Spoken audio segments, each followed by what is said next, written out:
Bem, faz muito tempo desde que houve uma supernova na Via Láctea. Mais de 400 anos, para ser mais precisa. Então, estamos muito atrasados. Aqui estão as estrelas mais prováveis de fazer boom, se ainda não o fizeram. No topo da lista deve estar a estrela do hemisfério sul, Eta Carinae. As letras gregas antes do nome da constelação indicam a classificação do brilho de uma estrela nessa constelação. Sir Edmund Halley, em 1677, registrou Eta Carinae como a sétima estrela mais brilhante da constelação Carina, Eta sendo a sétima letra do alfabeto grego. Pode não ter parecido muito brilhante para Sir Edmund e seus contemporâneos no século XVII, mas estudos modernos da Eta Carinae estimam que ela é 5 milhões de vezes mais luminosa que o Sol. Luminosidade é o termo técnico que os astrônomos usam e não significa apenas brilho. A luminosidade refere-se à energia total liberada em todas as frequências. Eta Carinae libera 5 milhões de vezes mais energia que o Sol.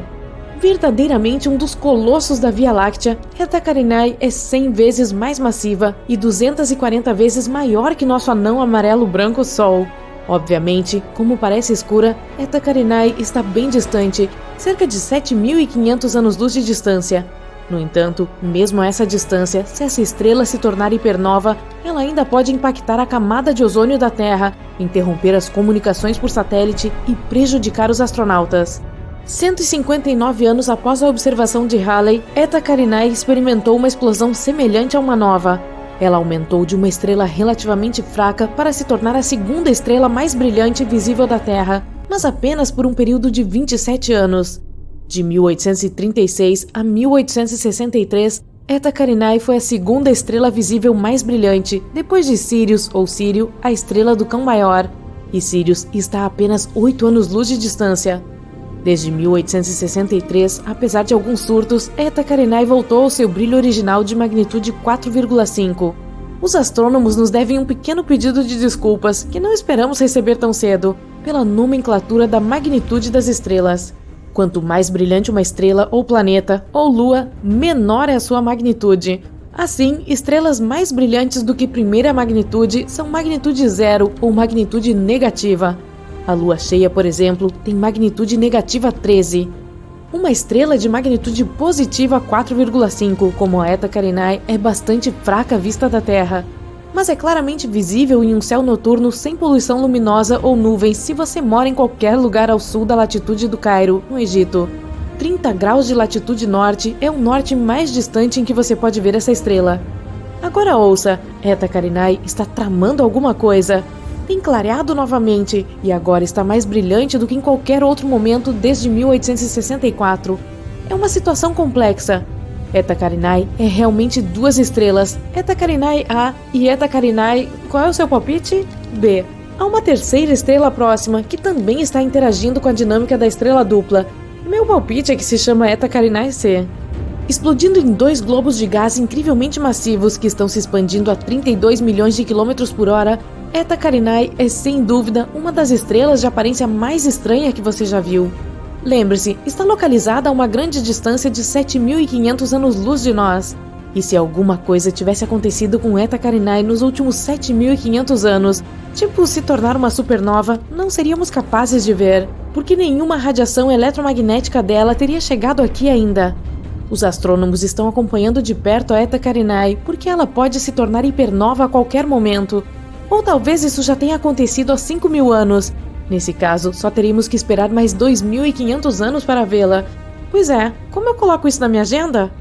De uma lista de mais de 30 prováveis estrelas candidatas que podem se tornar supernovas, Rho Cassiopeia é a escolha de muitos astrônomos.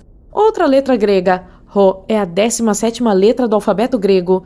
Isso significa que Rho Cassiopeia é uma estrela com a 17ª magnitude aparente mais brilhante na constelação de Cassiopeia.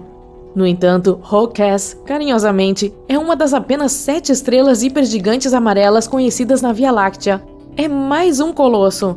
Para ser vista na magnitude 4,5 a uma distância de cerca de 10.000 anos-luz, Rho Cass deve ser uma estrela muito grande, uma hipergigante. Colocada onde o Sol está, ela abrangeria a órbita de Marte, mas ainda é amarela, não é uma estrela gigante vermelha. Vermelho indica uma temperatura de superfície mais fria. Rho Cass, por maior que seja, ainda é tão quente em sua superfície quanto o nosso Sol, ou até um pouco mais quente. Isso só pode significar duas coisas. No fundo de seu núcleo, Hawkes está fundindo átomos muito mais pesados que hidrogênio ou hélio. Além disso, a estrela está produzindo muito mais energia do que uma gigante vermelha. No ano 2000, Hawkes entrou em erupção maciça. Ela brilhou em 2 ordens de magnitude ao ejetar 10.000 vezes a massa da Terra no espaço a 4 vezes a velocidade do som. Os astrônomos detectaram a marca de óxido de titânio nessa erupção. Isso significa que Hawkes está muito perto de se tornar uma supernova, ou, neste caso em particular, hipernova, do que costumavam supor. O ferro está apenas alguns passos acima do titânio na tabela periódica, e quando o ferro se forma, a fusão para e uma estrela entra em colapso. Hawkes está muito perto disso, ou, mais corretamente, estava muito perto, porque a erupção que vimos no ano 2000 aconteceu realmente 10.000 anos antes. Muitos astrônomos pensam que Hawkes já se tornou hipernova, formou um buraco negro e nem existe mais. Enquanto isso, Betelgeuse chamou a atenção de todos, não muito tempo atrás. A estrela, não o filme. Ela escureceu drasticamente, aparecendo apenas 37% mais brilhante do que normalmente é. Está se preparando para se tornar uma supernova? Betelgeuse é de longe a estrela mais brilhante de todo o céu, em luz infravermelha. Esse é um fato importante, porque se relaciona com o status de Betelgeuse como candidata à supernova, como veremos em breve. Betelgeuse também é chamada de Alpha Orionis, outra designação de letra grega. Então, devemos concluir que Betelgeuse é a estrela mais brilhante de Órion, certo? Errado. É a segunda estrela mais brilhante dessa constelação. Rigel, ou Beta Orionis, é a mais brilhante. Pois é. Pode ser porque Betelgeuse é classificada como uma estrela variável semi-regular, o que me parece redundante. Seu ciclo de pulsação de aproximadamente 400 dias muda seu brilho em cerca de uma magnitude completa, passando de muito mais brilhante do que uma estrela de primeira magnitude para mais próxima de uma estrela de segunda magnitude. Mas nunca se observou Betelgeuse escurecer tão rapidamente ou tão drasticamente como aconteceu recentemente. Como isso aconteceu? Do final de 2019 a meados de 2020, Betelgeuse passou por um período de escurecimento substancial durante um evento de ejeção de massa. A comunidade mundial de astronomia examinou atentamente a situação, e no decorrer de suas investigações chegaram alguns novos fatos surpreendentes sobre Betelgeuse. Primeiro, ela não está tão longe quanto pensávamos. A nova distância, agora mais precisa, é de 548 anos-luz. Isso é 25% mais próximo do que a medição anterior. O segundo fato novo, o diâmetro de Betelgeuse foi reduzido na mesma porcentagem. A estrela é agora conhecida por ser 25% menor do que se acreditava anteriormente. A causa do escurecimento dramático de Betelgeuse também foi determinada. A estrela gigante ejetou uma nuvem de gás que continha magnésio. A nuvem bloqueou uma grande parte da luz vinda de Betelgeuse e fez com que ela parecesse visualmente muito mais fraca do que realmente é. O magnésio não está a meio caminho do ferro na tabela periódica, o que significa que Betelgeuse está mais longe de se tornar uma supernova quanto se suspeitava anteriormente. Quando o ferro começa a se formar em uma estrela, significa que essa estrela está perto de encerrar suas reações de fusão. O passo seguinte é a implosão. Ainda não chegamos lá com Betelgeuse. Essa estrela emite a maior parte de sua energia como luz infravermelha, o que também indica que seu núcleo provavelmente ainda está queimando hélio, e não algo que aumentaria muito a quantidade de calor, como carbono, por exemplo. Betelgeuse ainda se tornará uma supernova, mas não por mais 100.000 anos. Você pode riscá-la da sua lista de supernovas por enquanto. Quanto a como pronunciar corretamente Betelgeuse, você pode dizer da maneira que quiser. Existem tantas pronúncias diferentes por aí quanto há pessoas que querem pronunciar corretamente. É uma pesquisa divertida na internet. E uma grande perda de tempo. Então escolha Betelgeuse e siga em frente. A supernova 1987A pegou os astrônomos desprevenidos quando iluminou a Grande Nuvem de Magalhães a mais de 100.000 anos-luz de distância da Via Láctea. Foi quando a atenção se voltou para uma estrela semelhante muito mais próxima da Terra, Rigel, na constelação de Órion. Rigel poderia nos surpreender e de repente virar supernova? Há algo chamado o problema da supernova, que você provavelmente deveria saber, porque pode estar relacionado com a supernova de Rigel, ou não. Parece que estrelas com mais de 17 massas solares nem sempre se transformam em supernovas. Recentemente, uma estrela gigante vermelha simplesmente desapareceu. Mais uma vez, não virou supernova, desapareceu. Isso acontecia com frequência em simulações de computador de supernovas, e agora, finalmente ocorreu na vida real. A massa de Rigel é de 21 massas solares. Em outras palavras, é 21 vezes mais massiva que o nosso Sol. Então, Rigel se tornará uma supernova ou simplesmente desaparecerá em um buraco negro que criará em seu núcleo? Astrônomos e físicos continuam seu trabalho de aprender mais sobre a dinâmica das estrelas massivas, vasculhando o céu em busca da próxima supernova na Via Láctea. Enquanto isso, podemos ficar confiantes de que nós, na Terra, não corremos perigo com os efeitos nocivos das explosões de supernovas próximas. Vivemos em um bairro estelar tranquilo e sereno, exceto por aqueles marcianos que vivem ali ao lado. Imagine sair de casa uma manhã e ver não uma, mas duas estrelas brilhando no céu. A primeira é o nosso bom e velho Sol, e a outra é Júpiter. Mas como um planeta se transformou numa estrela? E o que acontecerá agora com a Terra e seus habitantes? Antes de encontrarmos a resposta para essas perguntas urgentes, precisamos revisar algumas coisas que sabemos sobre Júpiter. O maior planeta do Sistema Solar é um gigante gasoso, o que significa que ele é composto principalmente por gases. Devido às diferenças de pressão e temperatura, esses gases se separam em camadas. Isso cria aquelas faixas vermelhas e brancas que podem ser vistas da Terra. As temperaturas no topo da atmosfera de Júpiter são insanas, podendo atingir incríveis 727 graus Celsius. O planeta também tem uma imensa atração gravitacional. Em 1995, a sonda Galileu alcançou a atmosfera de Júpiter e a cruzou a uma velocidade de mais ou menos 170.600 km por hora. Ela sobreviveu às temperaturas escaldantes e começou sua descida. E continuou se movendo mesmo quando as temperaturas caíram repentinamente e a pressão, assim como a velocidade do vento, aumentaram. Mas 58 minutos e 157 quilômetros de exploração depois, as coisas não ficaram muito bem. A pressão de 23 atmosferas e as temperaturas ainda altas acabaram com a sonda. Ela foi derretida e depois vaporizada pelo calor extremo. Se Júpiter de repente decidisse continuar crescendo, acabaria se tornando uma estrela. E sua composição permitiria isso. Uma vez há muito tempo, Júpiter ficou com a maior parte da massa que restou da formação do nosso Sol. Foi assim que ele acabou com mais do que o dobro do material combinado de todos os outros corpos do Sistema Solar. E os ingredientes do planeta são os mesmos de uma estrela, principalmente hidrogênio e hélio. Júpiter não é massivo o suficiente para entrar em combustão, mas e se fosse? Em seguida, ele se transformaria em outro tipo de corpo celeste, provavelmente uma anã marrom. Nesse caso, teria um efeito menor nas órbitas dos planetas do nosso Sistema Solar, porque as anãs marrons são mais massivas que os planetas, mas não tão massivas quanto as estrelas. Uma anã marrom geralmente tem 13 a 80 vezes a massa de Júpiter.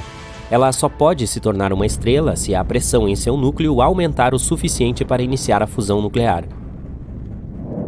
Então, vamos imaginar que isso aconteceu. Júpiter se tornou uma estrela real, por exemplo, uma anã vermelha.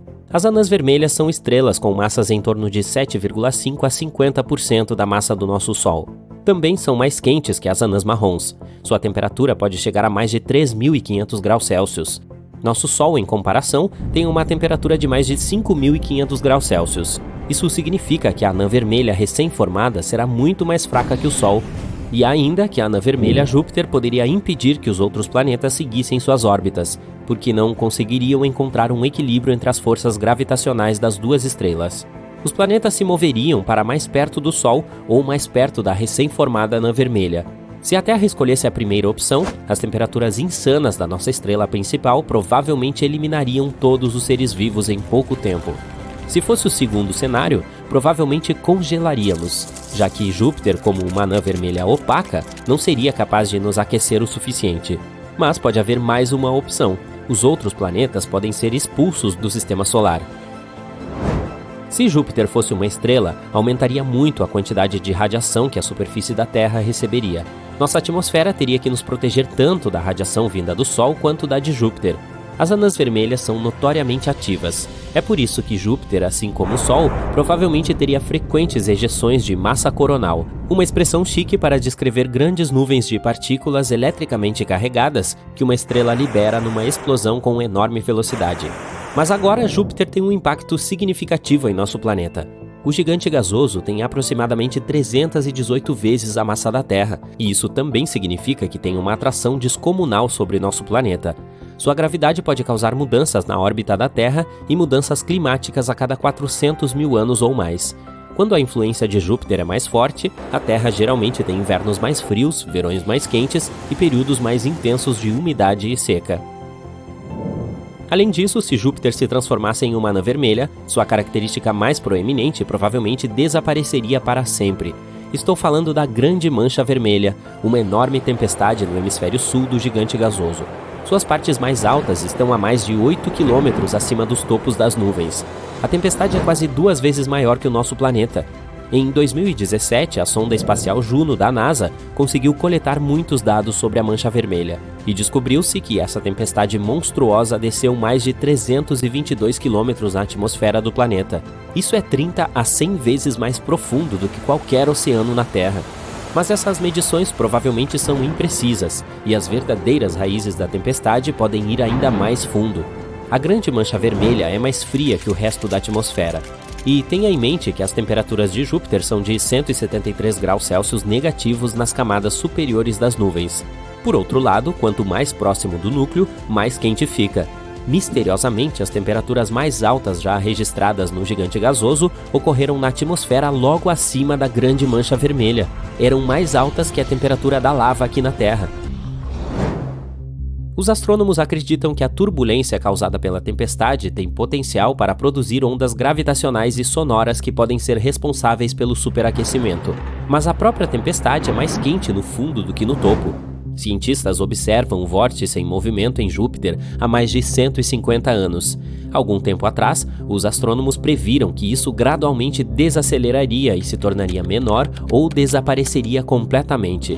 Mas acabou não sendo o caso. Depois de analisar todos os dados recebidos com a ajuda do telescópio espacial Hubble, os pesquisadores ficaram perplexos ao descobrir que os ventos nos limites externos da tempestade realmente ganharam velocidade. A velocidade do vento nas bordas da tempestade pode atingir impressionantes 643 km por hora. Isso é mais rápido que os tornados da Terra. Ao mesmo tempo, se você estivesse no centro da Grande Mancha Vermelha, não ficaria muito impressionado. Os ventos lá se movem bem mais devagar. Agora tenho outra situação hipotética para você. E se Júpiter colidisse com a menor estrela que conhecemos? Hoje, esses dois corpos espaciais estão em rota de colisão. Um spoiler: a Terra pode não sobreviver a tal encontro. Ok, conheça essa pequena anã vermelha. Ela é do tamanho de Saturno e sua gravidade é de cerca de 300 vezes a do nosso planeta. Ela normalmente flutua a 600 anos-luz de distância da Terra em um sistema de estrelas duplas. Mas hoje, por alguma razão inexplicável, quebrou todas as leis do universo e está avançando em direção ao maior gigante gasoso do nosso sistema solar. E mesmo que esse hóspede espacial seja menor que Júpiter, sua massa é muito maior, e sua força gravitacional logo começa a atrair o gigante gasoso. O calor da anã vermelha somado à sua poderosa gravidade faz com que Júpiter cresça em tamanho. A atmosfera começa a inchar porque os gases que compõem o planeta começam a se aquecer e se expandir. A atmosfera de Júpiter começa a vazar para o espaço em direção ao visitante estelar. Algum tempo depois, os gases descontrolados formam um anel brilhante e quente ao redor da anã vermelha. É uma visão assustadora, como se um buraco negro muito brilhante tivesse surgido no sistema solar. A estrela continua destruindo Júpiter, comendo pedaços do gigante gasoso, e logo a anã vermelha o engole por completo. Infelizmente, Júpiter nunca teve chance. Em vez do gigante gasoso, agora temos uma anã vermelha cercada por um anel de gases quentes. E já sabemos que isso pode acabar mal. A melhor coisa é que esse cenário é totalmente imaginário. Ufa, que alívio! Como a Terra seria se tivesse nascido em outro sistema estelar? Fiz uma pequena pesquisa para descobrir, e os resultados foram surpreendentes. Há alguns trópicos quentes, ventos fortes e libélulas gigantes. Mas ok, deixe-me explicar do começo. Desde 1995, a NASA descobriu mais de 4.100 planetas fora do sistema solar. Infelizmente, a maioria deles é de bolas gigantes de gelo como Netuno, ou gigantes gasosos como Júpiter. Mas ainda existem 161 planetas parecidos com a nossa Terra. E um deles está muito próximos de nós, na constelação Centauri. Há 3 estrelas nessa constelação. 2 delas são chamadas de Alpha Centauri A e Alpha Centauri B. Se você mora no hemisfério sul, provavelmente já viu essas duas. Elas são muito brilhantes. Por causa disso, parecem ser uma única estrela. Elas giram ao redor uma da outra muito devagar. E existe uma terceira estrela passeando não muito longe delas. É a Anã Vermelha Próxima Centauri. Ela recebeu esse nome por causa de sua proximidade com o Sol. Essa estrela é a mais interessante de todas, então vamos falar mais sobre ela. A Próxima Centauri fica a apenas 4 anos-luz e meio de distância de nós.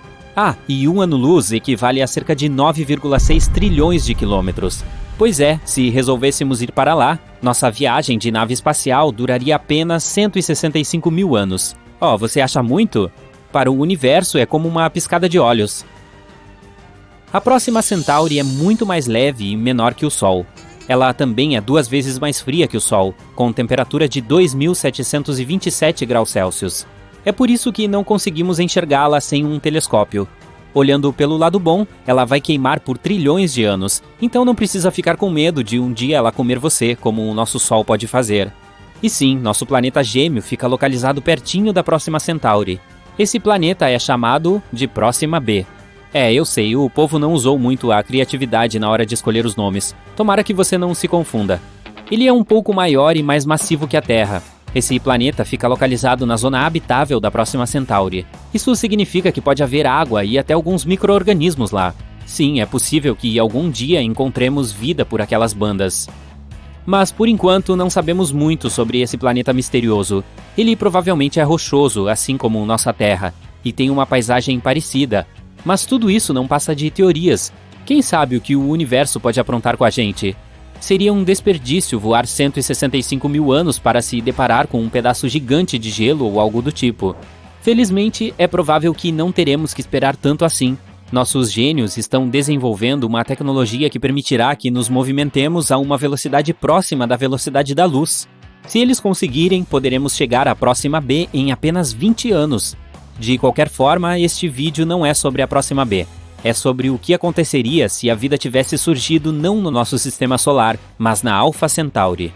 E se estivéssemos orbitando a Próxima Centauri, ou as outras 2 estrelas? Então agora vamos imaginar que a Terra entrou no lugar da Próxima B. Vou chamar esse novo planeta de Nova Terra. Acho que também não estou sendo muito criativo na escolha do nome. Bom, antes de tudo, vamos falar da órbita. A Nova Terra deve ficar cerca de 25 vezes mais próxima de sua estrela do que a Próxima B. Caso contrário, faria um frio tremendo por lá. Vamos para um planeta um pouquinho mais próximo. Excelente. O dia ainda dura 24 horas, mas nosso período orbital é muito alto. A Próxima B gira em torno de sua estrela em 11 dias, mas faremos isso em apenas 8. Ei, uma festa de aniversário toda semana? Tô dentro. Espere, tem outro problema.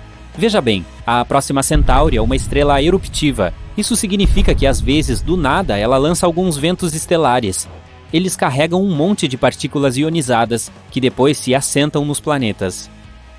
Nosso Sol também faz isso, mas a Próxima Centauri tentaria nos eliminar com 2.000 vezes mais força do que o nosso Sol. Então os níveis de radiação são fora do comum, para dizer o mínimo. Não se preocupe, de boas. Tudo o que precisamos é de campos magnéticos poderosos. Eles nos ajudarão a criar uma atmosfera muito espessa que nos protegerá dos ataques da Próxima Centauri. Então, agora o clima será muito quente. Ou não. Temos mais um problema. Cientistas ainda não têm certeza sobre como exatamente os planetas da Próxima Centauri giram ao redor dela. E se eles estivessem acoplados por maré como a nossa Lua? Aí um lado da nova Terra seria escaldante como uma panela de gordura, enquanto o outro lado seria repleto de desertos congelados. Tudo bem. Encontraremos um lugarzinho intermediário. Eu jamais imaginei que diria isso, mas nesse caso a temperatura seria amena no Polo Norte. Se tivermos sorte no processo de rotação, teremos um planeta aconchegante com temperatura amena. A média é de cerca de 21 graus Celsius e não haverá nenhuma variação extrema. Na Nova Terra teremos muito mais água. O clima geralmente é meio maluco. Alguns ventos fortes e chuvas bastante destrutivas podem durar muito tempo. Mas podemos nos adaptar. As mudanças de temperatura serão muito mais notáveis nas montanhas. Assim como na Terra, quanto mais alto você subir, mais frio fica. Só que aqui será muito frio. Por causa disso, as montanhas e colinas terão florestas em suas bases e desertos cobertos de neve em seus topos. Mas, de modo geral, será muito parecido com os trópicos da Terra. A flora será muito rica, as árvores serão baixinhas, mas exuberantes. A atmosfera espessa também tornará o voo mais fácil, Então teremos muitos animais voadores gigantes, como libélulas com uma envergadura de asas de quase 5 metros. Continuando. O céu será muito mais leve que o da Terra, e com muitas nuvens. Às vezes ele parecerá ser totalmente branco, mas a noite de céu estrelado será linda e brilhante, e haverá 4 sóis. Nosso principal será a Próxima Centauri. Poderemos ver também 2 estrelas Alpha Centauri. E por fim, nosso velho Sol parecerá uma estrela brilhante e distante. Vou deixar você derramar algumas lágrimas de saudade da velha Terra. Há poucos planetas perto de nós, como a Próxima Centauri C. A estrela anfitriã é cercada por 2 cinturões de poeira cósmica, então prepare-se para admirar um lindo show de cores no céu durante a noite. Então, no fim, o que temos é um planeta um pouco maluco, mas verde e lindo. Então não me importaria de me mudar para lá agora mesmo. E você? Conte para nós nos comentários. Muito bem, agora sabemos o que aconteceria se a Terra tivesse nascido perto da Próxima Centauri. Mas e as outras 2 estrelas? Infelizmente, não conseguiríamos rotacionar perto de 2 estrelas ao mesmo tempo. Cientistas suspeitam que a Alpha Centauri A e B têm algum tipo de planeta em comum que salta de uma órbita para outra, mas provavelmente é muito frio. Vamos escolher a Alpha Centauri A. Assim como na nova Terra, aqui nossas temperaturas médias são de aproximadamente 21 graus Celsius. Mas agora a variação de temperatura é muito maior. Ela vai de menos 73 no Polo Sul a 45 graus Celsius no Equador. Ficaremos bem perto do norte. O dia ainda tem 24 horas e o período orbital é de 1 ano e 1 mês. É quase a mesma coisa na Alpha Centauri B, mas lá o período orbital é de cerca de 6 meses. As demais condições são muito parecidas com as da Terra. Quase nem dá para notar as mudanças nas estações. As temperaturas também não mudam muito. Seja onde for que nos instalarmos, a estrela vizinha continuará muito visível, mas provavelmente não veremos a Próxima Centauri. E é isso. Claro, todas essas coisas aconteceriam considerando condições perfeitas. Assim como na Terra, basta uma pequena alteração para mudar tudo de figura, como uma atmosfera mais fina ou uma distância maior da estrela. Tivemos muita sorte com a nossa Terra. Ainda assim, as chances de encontrar um planeta habitável são muito altas. Mesmo com algumas dificuldades, teremos cerca de 15 milhões de planetas em nosso universo onde poderemos buscar vida.